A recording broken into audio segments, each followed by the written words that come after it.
Senators. Today, the committee continues the study of matters relating to the impact of artificial intelligence in Canada.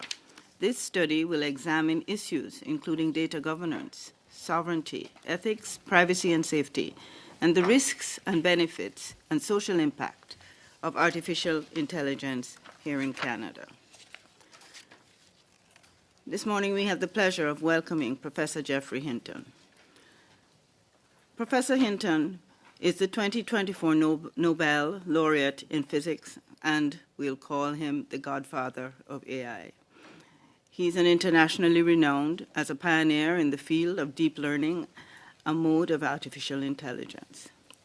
The Nobel Prize in Physics he received was for foundational discoveries and interventions that enable machine learning with artificial neural networks, including his invention of the Boltzmann machine using statistical physics techniques.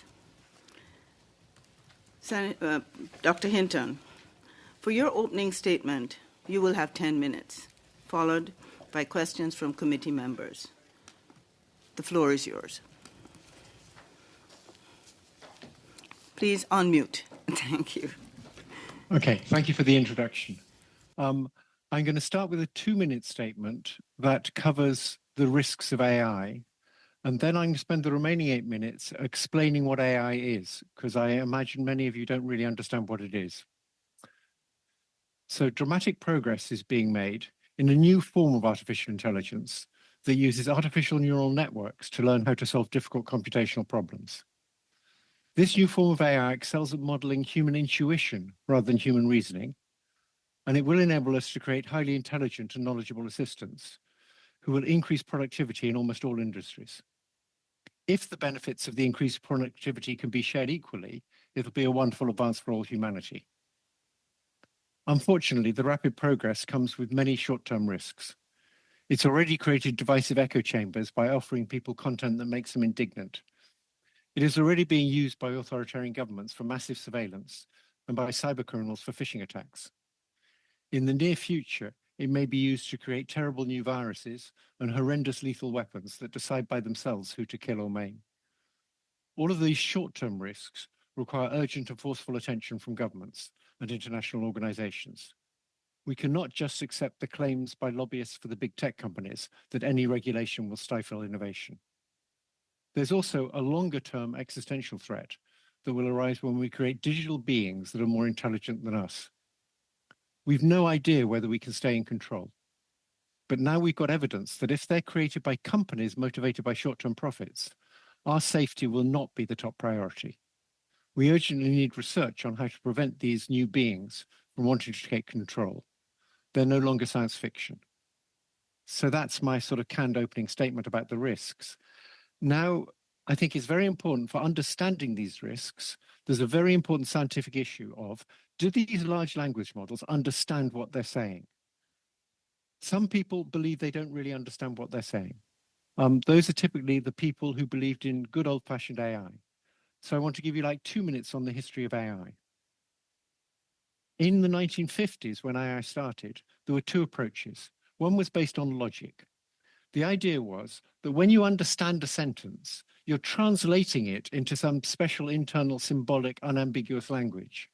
And once it's in this internal symbolic language, you can apply rules to the symbolic expressions to derive new expressions. That's how logic works. And that's what reasoning is, and that reasoning is the essence of intelligence. A completely different approach was the biological approach that said, the intelligent system we know is us. We've got a big brain. And in the brain, all our knowledge is in the strengths of connections between neurons. So to understand intelligence and what it is, we need to understand how the brain learns those connection strengths. So those are the two very different theories. The biological theory, their idea of meaning was that the meaning of a word is a big bunch of features. So the meaning of the word cat is things like it's got whiskers, it's a predator, it can be rather aloof, it's a pet, lots and lots of features that represent all those properties of a cat that are represented by activating brain cells. You'll have a brain cell that's activated whenever you're thinking about something that has whiskers, for example. The question is, can you unify those two theories? So the Symbolic theory says the meaning of a word is all in how it relates to other words. That theory goes back 100 years. The psychology theory says, no, the meaning of a word is a big bunch of features, and they look like very different theories. You can unify them in the following way. You take a whole bunch of text and you try and predict the next word. And of course, one way to predict the next word is to have a big table of common phrases. And if you see the first part of a phrase, you predict the next bit of a phrase. That's how word prediction used to be done. It's not done like that anymore. A much more sophisticated way to predict the next word is to convert each word in the context, the words you've seen already, into a big bunch of features, allow interactions between the features of different words to predict the features of the next word. And once you've predicted the features of the next word, you guess what the next word is, given its features. That's how current LLMs work. And it's very different from the symbolic idea that understanding consists of translating into an internal string of symbols. The biological idea is understanding consists of converting each word symbol into a big bunch of features. Now, I want to give you an analogy for that that'll help you understand, and then I'll be done. And the analogy is with Lego blocks. So if you want to understand the shape of a Porsche, for example, you can build that shape out of Lego blocks. The surface won't have quite the right shape, so the aerodynamics won't be right, but you can say where the stuff is with Lego blocks. Now, words are like Lego blocks, but instead of just modeling where 3D stuff is, they can be used to model anything. So we're monkeys, and we invented this very clever way of doing modeling that's universal, and that's what makes us special monkeys. Now, words differ from Lego blocks in a few ways, basically in 4 ways, and that's what I'm going to go through now, and then I'll be done. The first way they differ is there's many more of them. So each of these special Lego blocks has a name, the name of the word, and there's maybe 30,000 of them that you use commonly. That's the first difference. The second difference is they're much higher dimensional. A Lego block only has a few degrees of freedom. It's got a sort of length and width and height and orientation, and that's about it. A word has thousands of dimensions, and those dimensions are all the possible active features. So a word like cat has active features like has whiskers, and inactive features like is a manufactured object, and it's got thousands of those. So rather than having a few features like a Lego block, which just has its sort of size and where it is, a word has thousands of features, which we learn.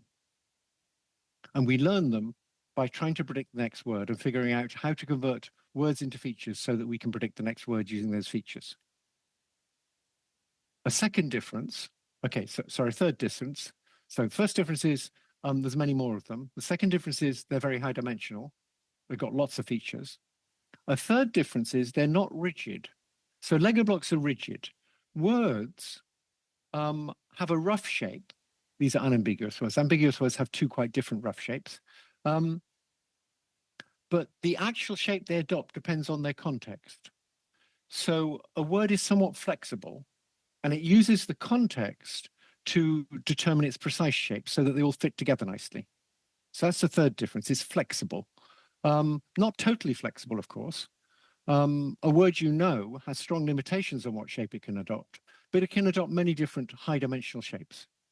And the final difference is the way words fit together is much more complicated than Lego blocks. Lego blocks snap together by a little plastic cylinder going into a little plastic hole. The way words fit together is something like this. This is an approximation to what's happening in large language models. Think of every word as having a whole bunch of long, flexible arms attached to it. And on the end of each arm, there's a hand. The hands come in many different colors. And the shape of this hand can change. And as you change the shape of the word, that is, as it adapts to its context to adopt a shape that's appropriate for the context, the shapes of all the hands changes. In addition, every word has gloves stuck to it. The fingertips of the word are stuck to the Lego block. And as the word changes shape, the shape of those gloves changes. And understanding a sentence consists of the following. You start by getting the approximate rough shape for each word, which gives approximate shapes to its hands and gloves. And then you have to mess about with the shape, adjusting the shapes so that the hands of words can fit into the gloves of other words. And of course, the shapes of the hands and the gloves is changing as you change the shape of the word. So it's a difficult problem. It's a problem that's solved in these computers by using a lot of electricity and solved in our brain by using a lot of brain cells. But they're basically solving the same problem. And so understanding consists of the following. Take the approximate shapes you have for all these words and modify the shapes so that they can all fit together. So the hands of some words can fit into the gloves of other words. And then you get a structure. And once you've got that structure of features that all fit together, that is understanding. That's what's happening in us. That's what's happening in these chatbots. And it's totally different from the old-fashioned AI idea that understanding consists of translating into some internal symbolic language. It's much more like figuring out the structure of a protein, where you're given a string of amino acids and you have to figure out a shape where they fit together happily. So once you understand that these large language models are understanding in the same way as we do, then things get much more scary because you realize that what we're doing is we're creating alien beings that really do understand. And they're going to get more intelligent than us sometime in the next 20 years, most experts believe. And we've no idea what's going to happen then. I'm done with my introduction. Thank you. Thank you, Dr. Hinton. We'll now proceed to questions from committee members. For this panel, senators will have 4 minutes for your questions, and that includes the answer. The first question will be from Senator Bury, followed by Senator Hay, followed by Senator McFedrin if she is here. If not, we'll move on to our list. Professor Hinton, it's an honor to be speaking with you today. Thank you for being at our committee. I actually first became aware of your work 10 years ago when my son forwarded me an article about some predictions you made about radiologists. As a physician, I appreciated your candor and foresight. It really forced some necessary conversations and helped me to begin for this difficult and very different world. And from your opening comments, I can see that you are not going to shy away from being candid with this Senate committee. I will restrict my line of questioning to the existential risks which you ended your statement in, those from which humanity cannot recover. The Machine Intelligence Research Institute says that the default consequence of the creation of artificial superintelligence is human extinction. Just a few days ago, I read that Anthropic, one of OpenAI's competitors, loosened some of its core safety principles, and they are supposed to be the good guys. So I ask you, is the goal of top companies in this field to build superintelligent AI? And if so, and if they succeed, what will it mean for Canadians? In other words, what keeps you up at night, and what should we be doing as legislators? Okay, so there's things you can do in the short term, and there's an urgent problem of people using AI tools to create nasty viruses. That's very scary. I'm not sure what you do about that, but at least you'll get international collaboration on how to try and prevent that. The most urgent things are to do with the corruption of elections, which is coming shortly in the US. If you wanted to corrupt the US elections, the first thing you would do is collect as much data as you could on US citizens. That seems likely that was the real purpose of Doge. The people involved have contacts with the people who, for example, corrupted Brexit with Cambridge Analytica. So the most urgent problem after that is unemployment. So the big tech companies intend to make a lot of money, otherwise they wouldn't be investing between them about $1 trillion in data centers. The only way they're going to make that much money is by replacing jobs. They haven't thought through what's going to happen if you replace a large fraction of workers. You're going to lose your tax base. So things like universal basic income are going to be tricky because there won't be a tax base anymore. David Duverneau, I think, will talk more about this. But if AI can do any normal human job, humans will cease to have value as labor. And David Duverneau has pointed out that if they're not being taxed, they won't get properly represented. So his view is no representation without taxation. I believe that. So I believe a crisis is coming. where we see massive unemployment caused by AI.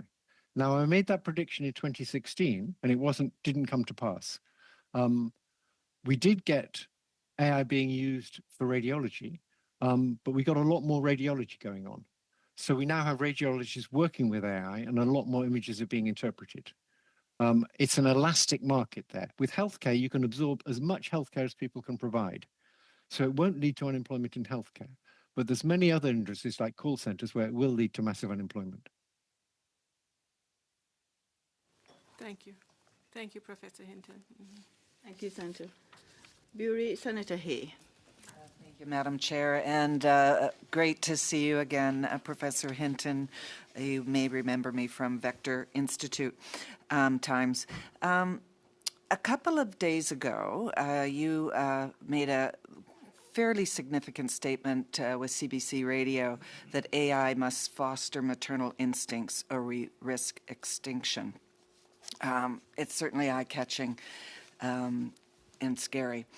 So as we're looking at the study that we're doing, and we think about guardrails and the state of Canada as it relates to AI sovereignty, data sovereignty, and governance, and we worry about fostering maternal instincts within AI, how would you approach that? How would you ask the government to approach that or legislate that, if that's possible? What guardrails should we be considering that would alleviate this lack of maternal instinct, or is that even possible? Okay, we don't even know if it's possible. So at this stage, it's not like climate change. In climate change, we know how to prevent climate change. Just stop burning carbon and plant a lot of trees. Canada should be planting huge numbers of trees. AI isn't like that. We don't know the solution for the existential threat.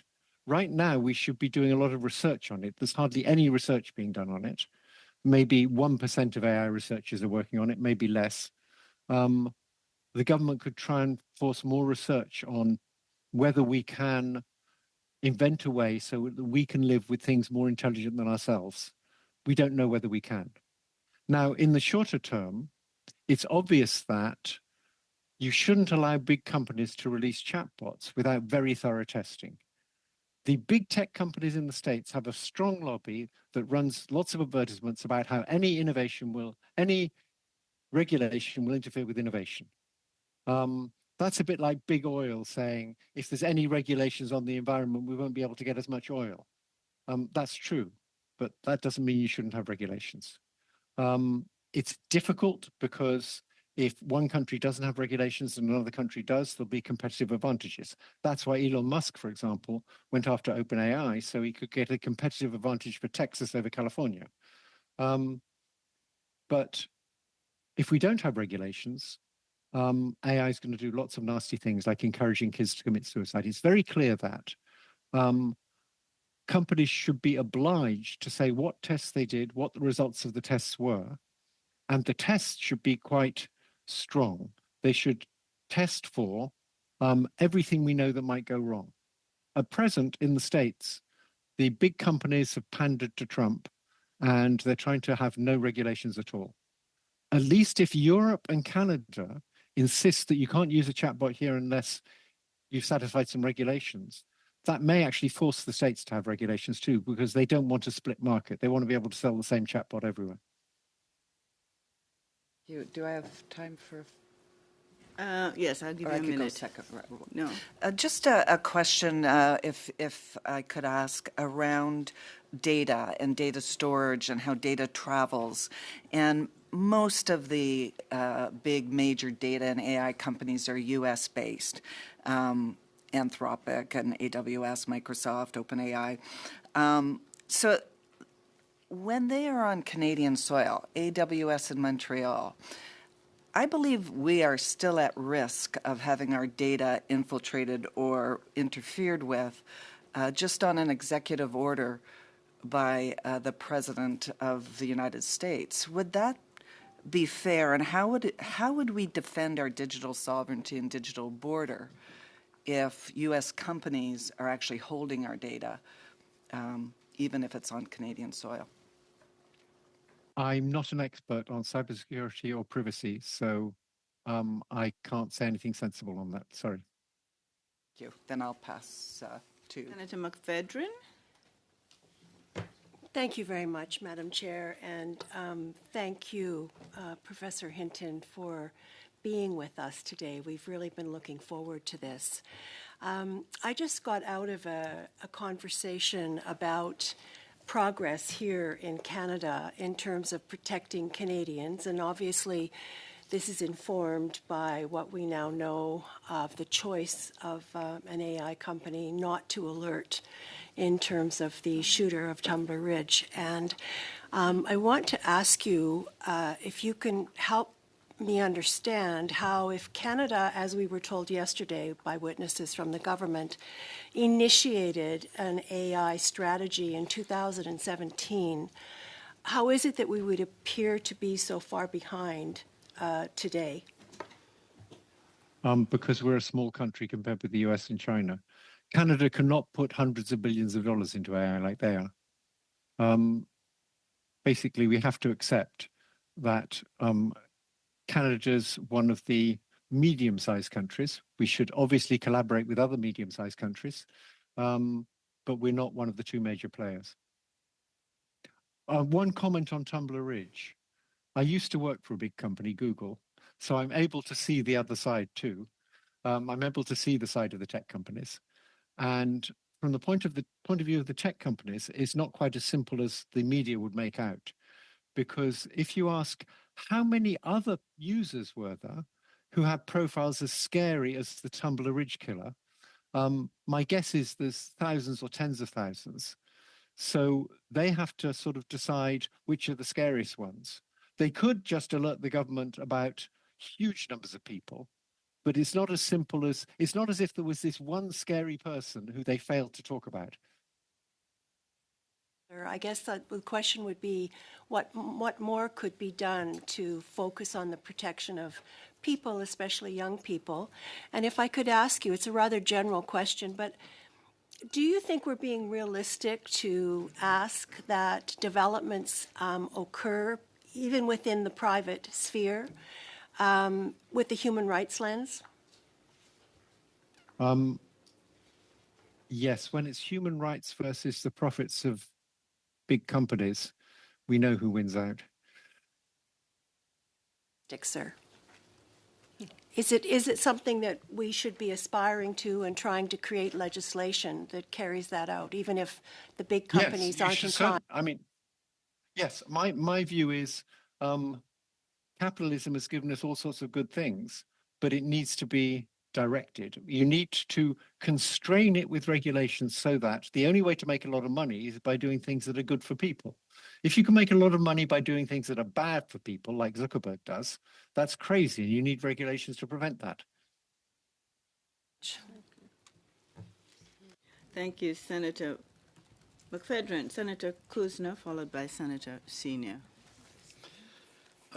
Thanks very much. I was hoping for a little reprieve from C4, but this has been scary to start it off. But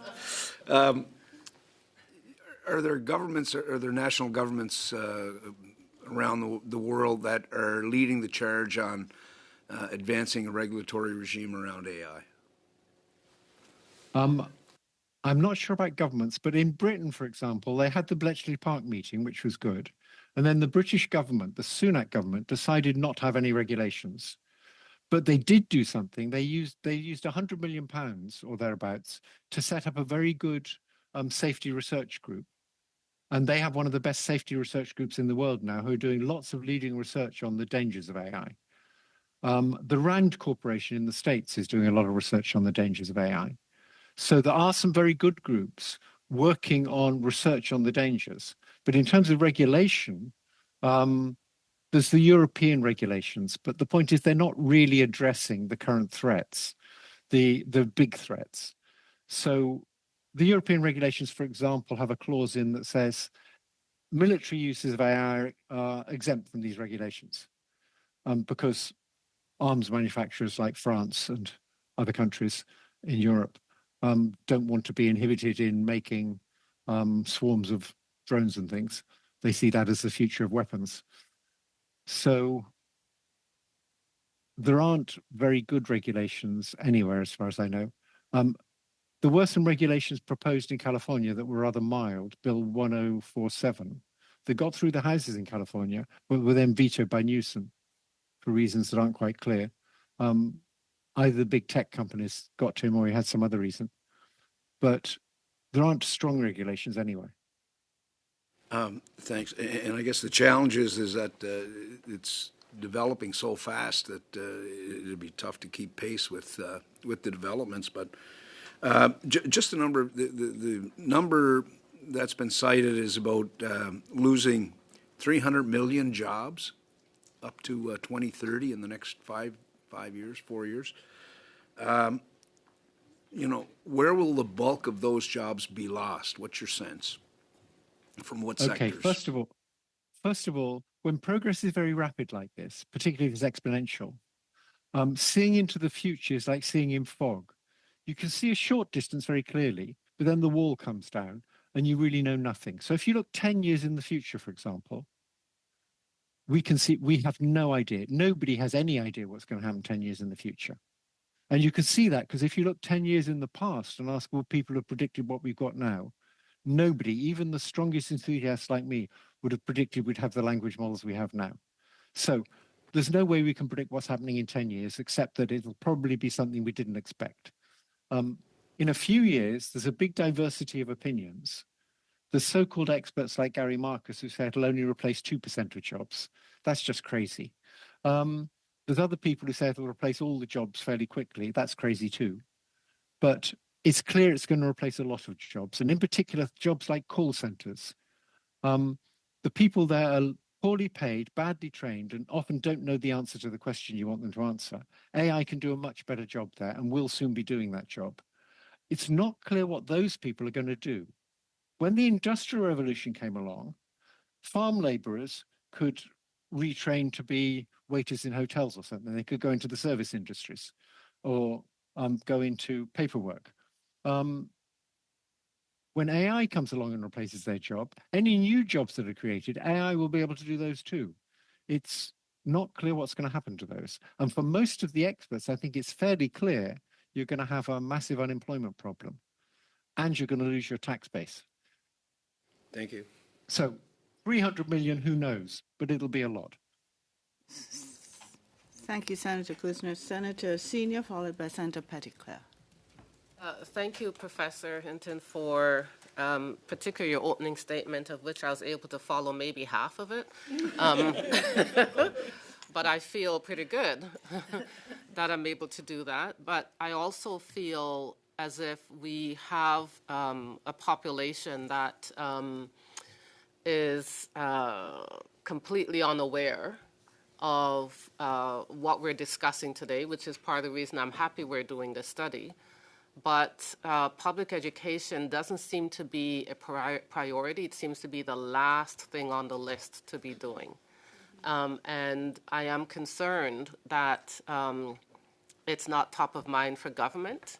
And even though there are lots of places doing research, as you've alluded to, how is this research being translated so that the public is aware or have some kind of awareness of what we're in for, whether it's by 2030 or even before then.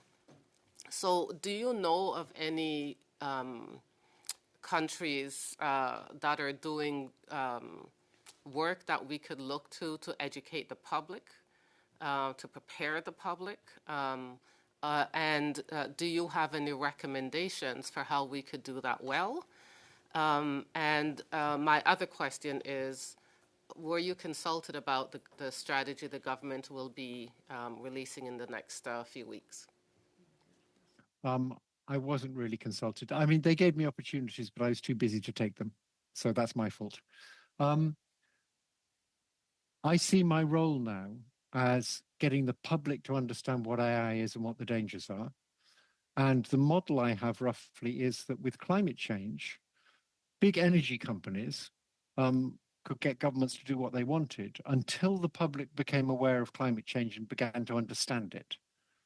They can still mislead the public a lot, but once the public understands there really is climate change and it's really caused by burning carbon, then you get political pressure on politicians that counterbalances the pressure from the big energy companies. My view is you're getting pressure on politicians from the big tech companies, and to counter that, we have to have pressure from the public, and we're not going to get that pressure until the public understands what's going on. The public is already very nervous about losing jobs. Young people are very nervous about how they should train so they'll have a job in the future. And I think it's good that they're nervous because I think that'll get them to put pressure on politicians to do something about it. But I see my role as educating the public. That's pretty much all I have to say on that. I don't think governments are doing a very good job of it. Thank you. Thank you, Senator Senior. Senator Petitclerc, followed by Senator Arnold. Thank you, Chair. Thank you, Chair. And thank you for being with us. I want to follow up with on that. In a recent interview, and I'm going to quote you, Professor Hinton, you said at the BBC, and I quote you, "The invisible hand is not going to keep us safe, so just leaving it to the profit motive of large companies is not going to be sufficient to make sure they develop it safely. The only thing that can force those big companies to do more research on safety is government regulation," end of quote. And you started to touch that with my colleagues. So specifically, when we're talking about regulation, what would that look like? Where would you start? What would that look like in the context of Canada? Oh, I think Canada should have regulations on chatbots that apply to any chatbot used in Canada. My friends who have a company that does chatbots won't like me for saying this, but I think they should have strong regulations on the testing of those chatbots before they're deployed. And people have done a lot of work on what those regulations might look like. Trump, of course, is trying to prevent there being any regulations in the US. So to get regulations on chatbots, we need Europe and Canada and South Korea and other countries to step up and insist that the chatbots used in their countries have gone through rigorous testing where the results have been reported. I still have some time. Oh, thank you for this. So yesterday I was asking, we had some representative for the government, and I was asking about the importance of precautionary principe de précaution, precautionary principle, and the answer that I seem to have gotten was that they felt that Canada is having a balanced approach in terms of, taking advantage of the opportunities of AI while trying to do it at a pace that is safe. So I wanted to get your input on, is that how you see it, and how important? I was, after listening to you, I want to even ask, are we even too late for precautionary to jump in? Are we jumping in? Is it is it still time, or you know what I mean? Yes. So I guess there's two questions there. On the issue of is it too late, it may be. So many of the people at the forefront of the industry, which includes a lot of my ex-students, so I have insight into it by talking to them, they think this is coming very fast. They think within a few years there'll be massive unemployment. I'm not sure that's true. I think it may take longer. I think it'll come, but it may take longer. So we may not be too late on that front, but we soon will be too late.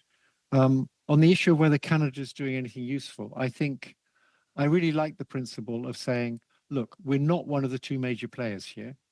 We have to accept that. And therefore, we have to make alliances with the other middle level countries, like all the countries in Europe, So the European bloc could be one of the major players. And we need to make alliances with them and between us insist that these US big tech companies have to do safety checks on their chatbots and have to tell us the results. So we need much stronger regulations there. That's something that's sort of obvious and that we can obviously do. Like now, for example, if anybody released a chatbot that hadn't had very extensive testing for whether it might encourage people to commit suicide, that ought to be a crime. I would like to insert a question here, if I can, to follow up on Senator Petitclerc's question.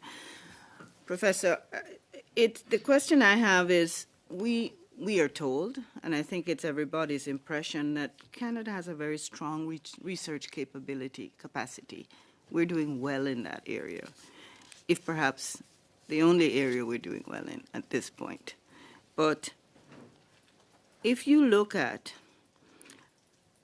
and particularly in the area of safety research, if you look at that, where can Canada make its mark as one of these medium-sized countries? So I think we do have some very good safety. We have world-leading safety researchers. So David Duveneau, who will testify later, is a world-leading safety researcher, and Roger Gross, who also works at the University of Toronto. There's a very good group of sort of middle-aged professors there, not old professors like me. And that is a place where we really are a world leader. In terms of developing new AI, cutting-edge AI, there's a problem that it requires huge amounts of capital.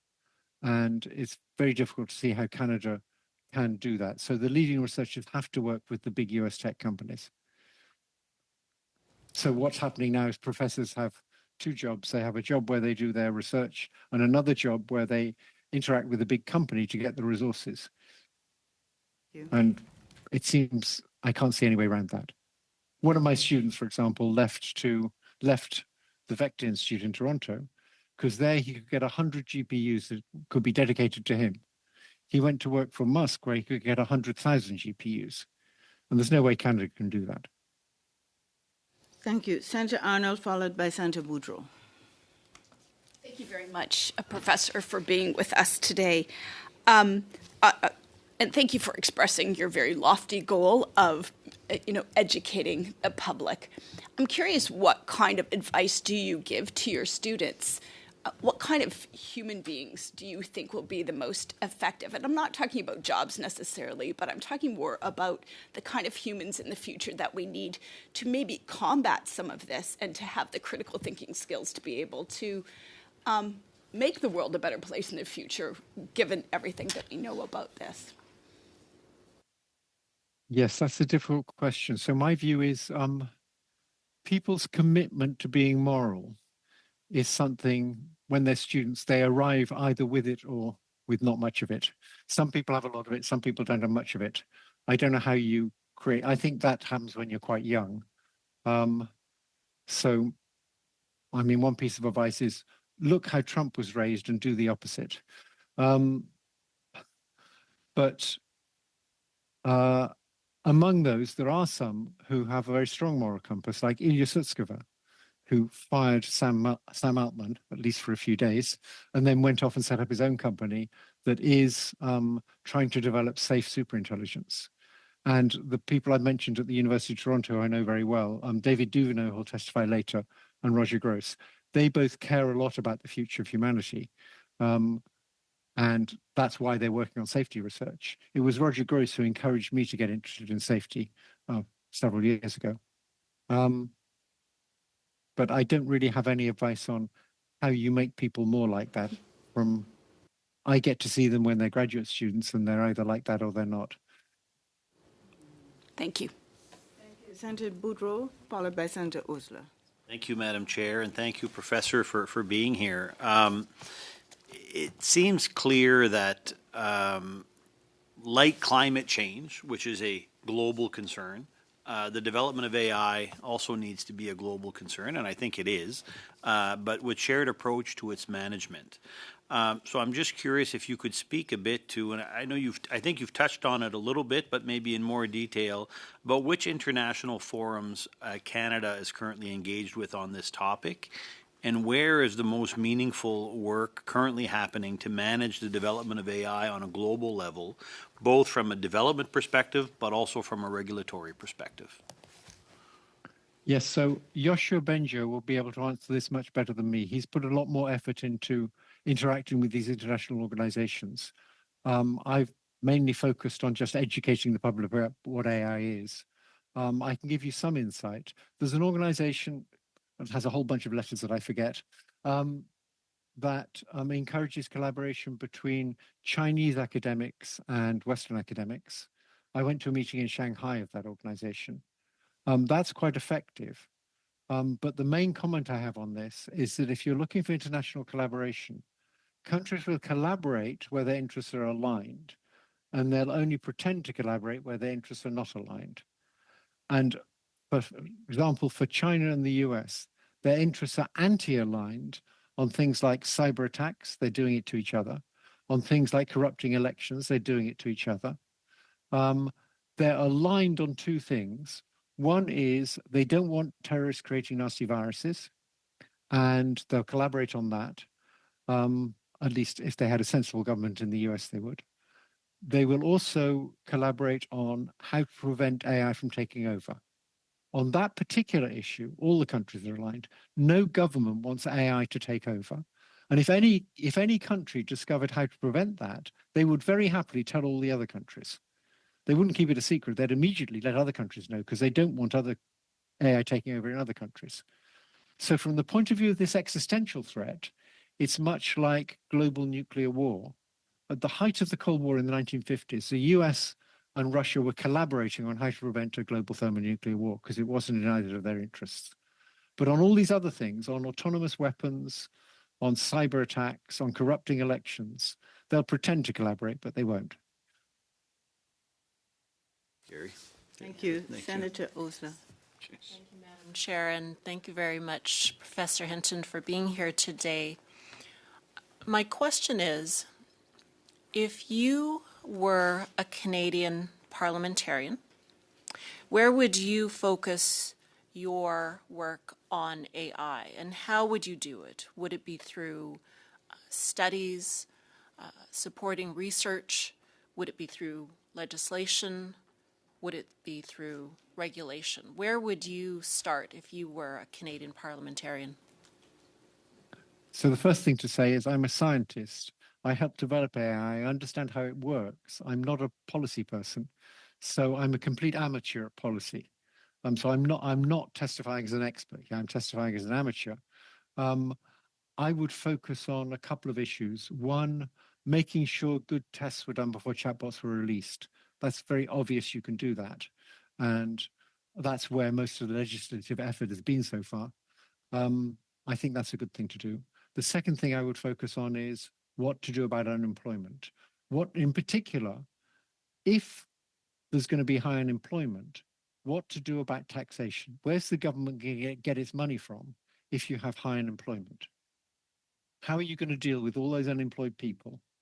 Now, I tend to have socialist instincts. I believe in capitalism, but I think it needs to be strongly regulated so that you can only make money by doing things that are going to be good for society. So developing the internet, for example, was on the whole very good for society, and it's fine that people made a lot of money doing that. Developing social media, to begin with, it looked like it might be good, but it was fairly clear after not very long that it was going to have mainly negative consequences. And it's up to government to prevent people making lots of money that way. So that's sort of my principle that should inform policy, but I'm not a policy person.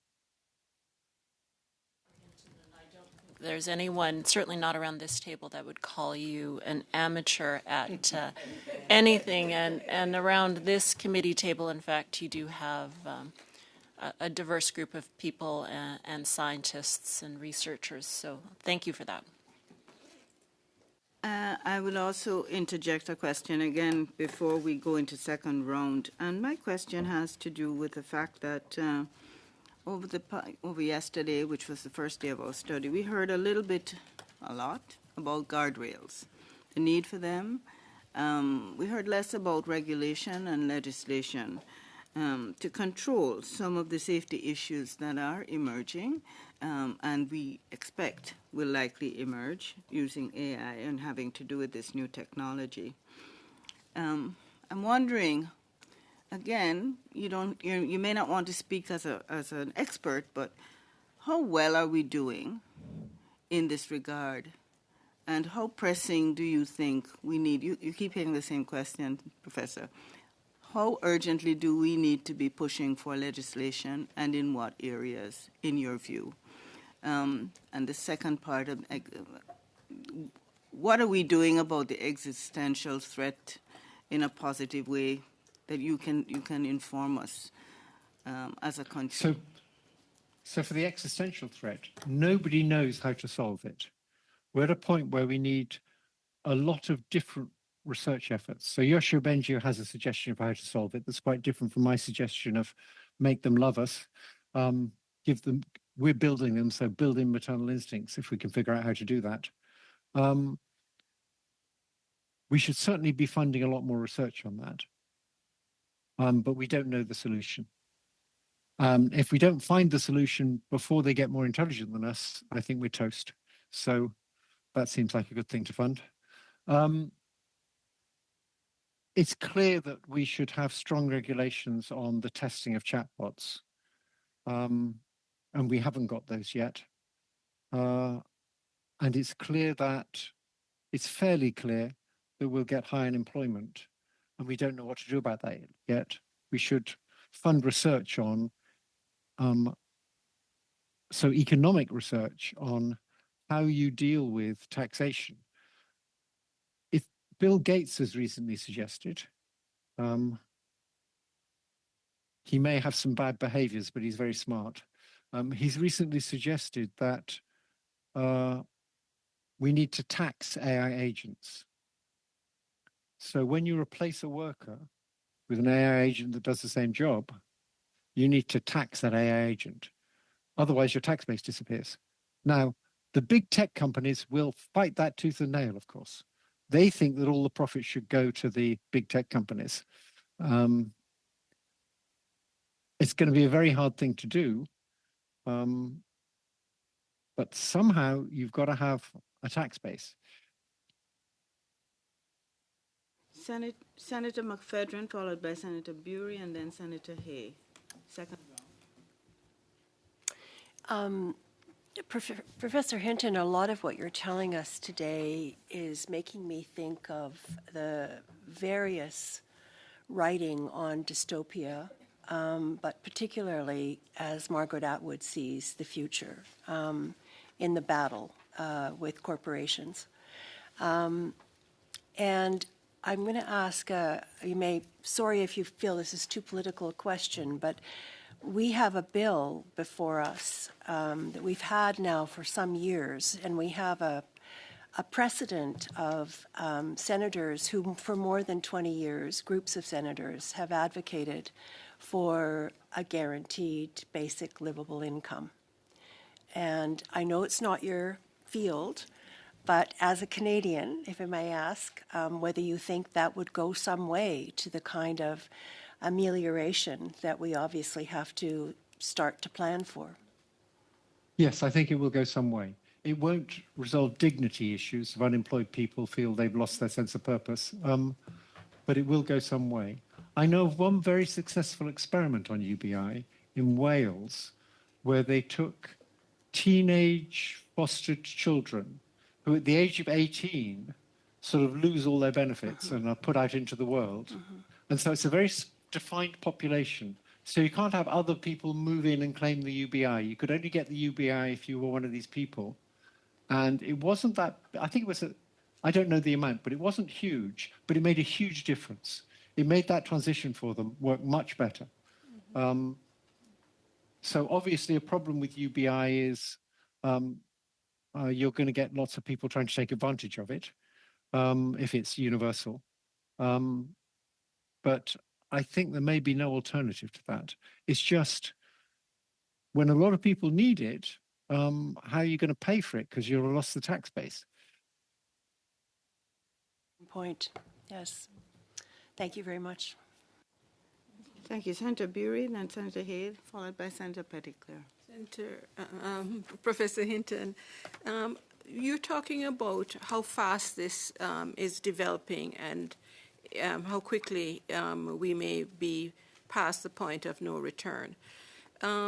What are some of the rate-limiting steps in the development of AI? I've listened to programs talking about chips, energy, water. Are there any such steps that are things that could slow it down? Yes, there's a diversity of opinions, which is good. And some people think that the era when you could just make it work much better by scaling it up is coming to an end. And they think it's coming to an end because we're running out of cheap data to train it on. I don't entirely agree with them. I think they're wrong, but they might be right. So it may be that it's going to slow down because limitations on data. Obviously, energy is currently the main limitation. Chips and energy are the main limitation at present. There's also a limitation, which is we may well need new scientific ideas. Like in 2017, a group of people introduced transformers at Google, which were a new scientific idea that made a huge difference. And we wouldn't have today's LLMs without that. We'd have LLMs, but not quite as good. I don't believe in slowing it down. I don't think that's going to be possible because there are so many good uses. So I think with, for example, nuclear weapons, it's conceivable that they could have not developed the H-bomb. And that's what Oppenheimer wanted. Because it's only good for blowing things up. But with AI, it's going to be hugely valuable for healthcare, for education, and for almost any industry. It's going to make it more efficient. And it's crazy that this thing that's going to make huge increases in productivity should be bad. Intrinsically, it's not good or bad. It's just going to lead to a big increase in productivity. It's our political system that doesn't know how to handle it. We've got a profit-driven system, and that's going to lead to all sorts of bad things because it's not properly regulated. That's my view. Senator Hay, followed by Senator Petitclerc, and that's the end. Sorry, folks. Thank you so much. I think I'm moving into needing some more education, so I'm going to ask an education question. And I heard loud and clear, and I agree with you around regulation on chatbots in our country.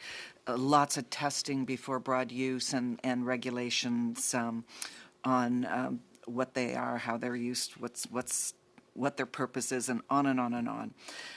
How would we get around the fluid digital borders? Are we able to geo-fence it, if that's a word, so that only chatbots in Canada being used are ones that are regulated? Is that possible? I don't know. I'm not an expert on that. I have no idea. Sorry. Okay. Senator Petitclerc, you have the final word. Thank you. A short question for me. You mentioned a few times the need, the importance of testing, test the chatbots that came by. I just need to, I just want to understand what exactly is it that we are able to test. For example, are we testing biases of can we do that? Or when you talk about testing the importance of testing the chatbots, can you provide us with some examples of what we should be testing? Okay. Bias is a somewhat separate issue. My view of bias is it'll have the biases of the data it was trained on, but at least you can freeze the weights in the chatbot and you can measure what its biases are. Whereas with a person, it's very hard to do that. With a person, you get the Volkswagen effect, which is as soon as it knows it's being tested, it changes its behavior. With AIs, you can freeze them, so you can actually see the bias. And for bias, our aim with AI should be to make it less biased than the system it replaces, not unbiased. You'll never make it unbiased, but if you keep making them less biased than the system they replace, you'll make progress. So bias doesn't worry me so much, but that might be related to the fact that I'm an old white male. The things we should be testing for are things like, do they encourage kids to commit suicide? And is it easy to overcome the human reinforcement learning that's gone into them? So after they're trained to be good at predicting the next word, they're trained not to say inappropriate things by people looking at trying to get them to say inappropriate things and telling them not to do that. That's pretty easy to overcome, particularly if you release the weights of the model so people can run the model on their own computers. They can easily overcome that training. But certainly people should be looking for how easy it is to overcome that training. For example, will they tell you how to make an improvised explosive device? And if you ask them, they'll say, oh, I can't tell you that. And then you can trick them into telling you. And so people should be doing a lot of research on making it harder to trick them.